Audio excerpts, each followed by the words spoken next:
오늘은 우리 어머니, 아버지들의 마음 한켠에 꼭꼭 눌러두었던 이야기, 바로 손주를 돌보느라 내 인생이 사라졌다는 그 속 깊은 이야기를 풀어보려 해요. 처음엔 너무 사랑스럽고 예쁜 손주를 보면서 그저 잠깐이라도 도와주고 싶었던 마음이었죠. 그런데 그 잠깐이라는 말이 몇 달이 되고 몇 년이 되면서 어느새 내 하루는 아침부터 밤까지 손주 중심으로만 돌아가고 있는 걸 느끼게 되셨을 거예요. 친구들과 약속 하나 제대로 못 지키고 내가 좋아하던 노래, 드라마, 산책마저도 다 잊고 지낸 지 오래고요. 그런데도 자식한테는 말 한마디 못하고 또 혹시나 마음 상할까봐 꾹 참고 계셨죠. 이 오디오북은 그런 분들의 마음을 위로하고 또 현실적으로 어떻게 해야 할지, 지금부터라도 내 삶을 되찾는 방법은 무엇일지를 함께 고민해보는 시간이에요. 손주를 사랑하면서도 나를 잃지 않는 지혜, 오늘 천천히 이야기해볼게요. 첫째, 처음엔 좋았다 하지만 끝이 없다. 솔직히 처음에 손주를 봐달라는 이야기를 들었을 때는요, 그렇게 싫지만은 않으셨을 거예요. 오히려 손주가 얼마나 귀엽고 사랑스러워요.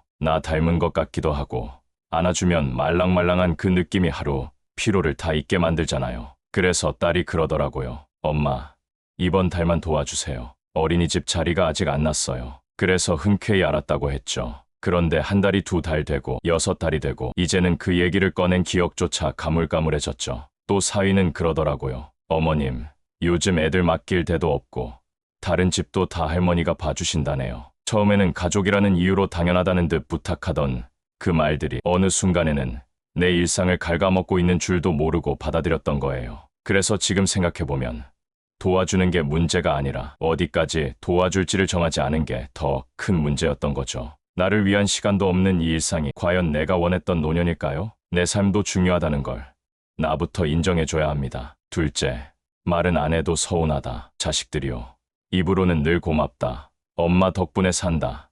아버지 아니었으면 진짜 큰일 날 뻔했다.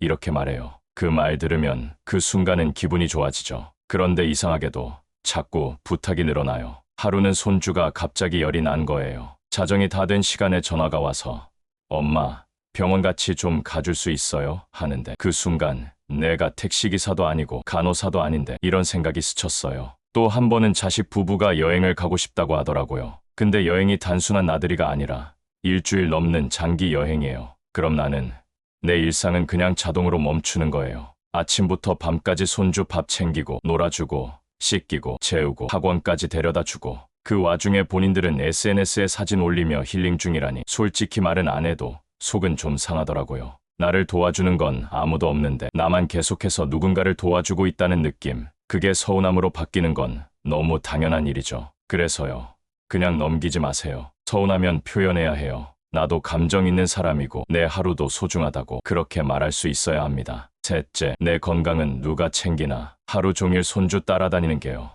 말이 쉽지 진짜 전쟁이에요. 아침부터 우유 데워 먹이고 입히고 유치원 데려다주고 다시 데리고 오고 밥 먹이고 간식 챙기고 놀아주고 목욕시키고 재우고 나면 밤이 돼요. 그 사이에 내 허리는 욱신거리고 무릎은 쑤시고 눈은 침침해지고 진짜 농담 아니고요.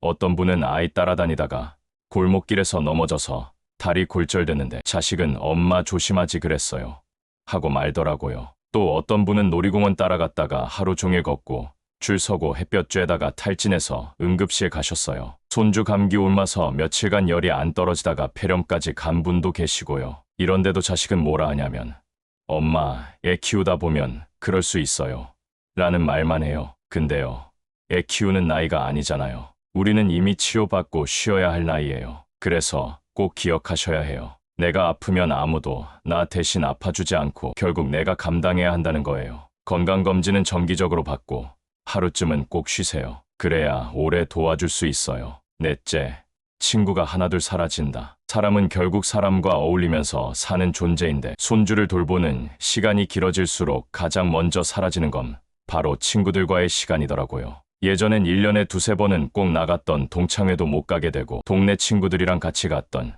시장 구경이나 찻집 모임도 하나둘 빠지게 되죠. 어느 날 보니까 친구가 단체 채팅방에서 나간 걸 몇 주가 지나서야 알았고 그 친구에게 전화를 걸었더니 너 요즘 바빠 보여서 연락 못했어 하는 그 말 한마디가 괜히 미안하고 또 서운하게 느껴지는 거예요. 그러다 보니 점점 사람들과의 관계가 끊어지면서 외로움이 깊어지고 그 외로움을 손주가 메워주지 않나 싶지만 사실 손주는 잠깐의 위안일 뿐이지 마음을 나누는 존재는 아니거든요. 이런 상황에서 중요한 건 일부러라도 시간을 내야 한다는 거예요. 하루 1시간이라도, 한 달에 한 번이라도 친구와 약속을 잡고 전화 한 통이라도 걸어보는 것. 그게 내 일상을 다시 회복하는 첫걸음이 될 수 있어요. 손주도 중요하지만 나를 웃게 해주는 친구들과의 관계도 정말 소중하다는 걸 잊지 마세요. 5째, 손주는 나를 기억 못한다. 이 이야기를 들으면 좀 서운할 수도 있겠지만 정말 중요한 진실이에요. 우리가 이렇게 온 마음과 정성을 다해 돌봐도 손주는 결국 커가면서 부모를 중심으로 기억하게 되어 있어요. 발표회에 갔을 때 아이가 무대에서 엄마 아빠만 찾고 나는 뒤에서 손 흔들고 있어도 못 알아보는 경우, 그 순간 왠지 마음이 헛헛하더라고요. 또 생일 선물로 예쁜 장난감을 사줬는데 이거 엄마가 사준 거야 하며 부모 쪽으로 해석하는 아이를 보면 어쩐지 마음이 조금씩 무너져요. 어쩌면 당연한 일이겠죠. 아이에게 가장 큰 존재는 부모니까요. 그래서 우리는 기대치를 낮춰야 해요. 사랑은 주되 보답을 기대하지 말아야 내 마음이 다치지 않아요. 사랑의 방향이 틀렸다는 게 아니라 내가 그 사랑으로 나를 완전히 잃지 않아야 한다는 겁니다. 손주는 소중한 존재지만 내 인생을 대신해 줄 수 있는 존재는 아니니까요. 사랑하되 집착하지 않고 돌보되 나를 잃지 않는 균형이 필요해요. 6째, 나만 손주 돌보는 건 아니다. 가끔 자식들이 하는 말 중에 다른 집도 다 이렇게 해요라는 말을 들으면 왠지 내가 그 정도도 못 해주는 사람처럼 느껴져서 더 열심히 하게 되는데요. 사실 알고 보면 그 말도 다 맞는 건 아니에요. 어떤 친구는 실제로 손주 돌보는 걸 전혀 하지 않고 있고 어떤 사람은 며느리 쪽 친정에서 전담하고 있어서 본인은 오히려 손 놓고 지낸다는 경우도 있어요. 그런데 우리는 자꾸만 비교하게 되죠. 그 비교가 죄책감이 되고 결국에는 억지로 내가 더 희생하게 되는데 이건 정말 건강하지 않은 생각이에요. 남들이 뭐라고 하든 남들이 어떻게 하든 중요한 건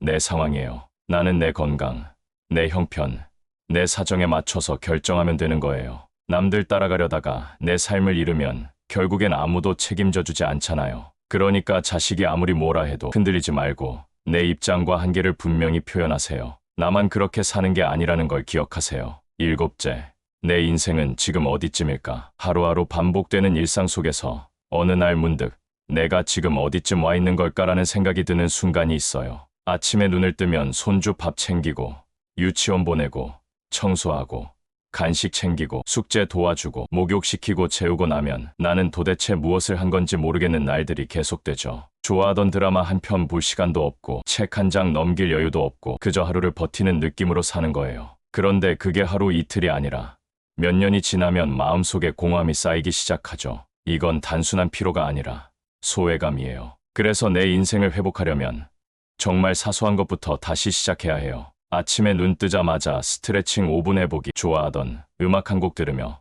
커피 한 잔 마시기, 일주일에 하루는 내가 하고 싶은 일만 해보기. 이렇게 아주 작고 소소한 것부터 다시 시작하면 점점 삶의 균형이 돌아오기 시작해요. 내 인생, 지금이라도 늦지 않았습니다. 다시 나를 위한 삶을 시작해보세요. 8째, 자식의 삶은 내가 아닌 부부가 책임진다. 자식을 돕는다는 명목으로 손주를 돌보다 보면 어느 순간 자식 부부의 삶에 내가 너무 깊이 개입돼 있다는 걸 느낄 때가 있어요. 예전에는 자식이 자기들끼리 계획하고 움직이던 일이 이제는 항상 엄마, 이때 도와주실 수 있죠?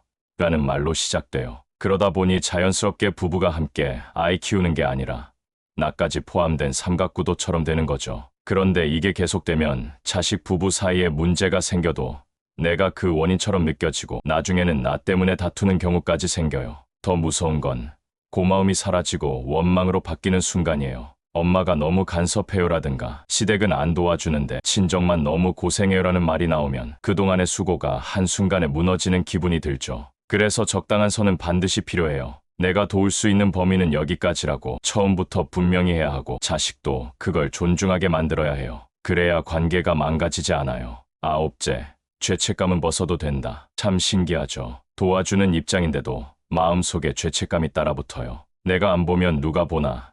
애가 힘들어질 텐데 자식 부부 싸움 나면 어쩌나 이런 걱정들. 그런데요, 꼭 내가 아니어도 세상에는 방법이 있어요. 지금은 정부에서도 다양한 돌봄 서비스가 있고 동네마다 아이돌봄 지원센터나 시간제 보육시설도 운영하고 있고요. 육아 지역 커뮤니티도 점점 늘어나고 있어요. 중요한 건 도움을 청할 수 있어야 해요. 꼭 모든 걸 내 어깨에 짊어지지 않아도 된다는 걸 스스로 확해줘야 해요. 죄책감은 사랑에서 시작됐지만 그게 내 삶을 망치게 만들면 안 되잖아요. 그래서 도움을 받을 줄 아는 것도 지혜예요. 이건 나도 힘들어요라는 말을 하는 용기를 가지세요. 그게 나를 지키는 첫걸음이에요. 열째, 내 삶은 여전히 소중하다. 손주를 아무리 사랑해도 결국 내 인생은 나의 것이고 나는 여전히 살아있는 사람이라는 걸 잊지 말아야 해요. 나이가 들었다고, 몸이 조금 느려졌다고 내 삶이 끝난 건 아니에요. 오히려 지금부터가 더 중요한 시기예요. 내가 좋아하던 것들을 다시 꺼내보세요. 그림 그리기를 좋아했었다면 작은 스케치북 하나 들고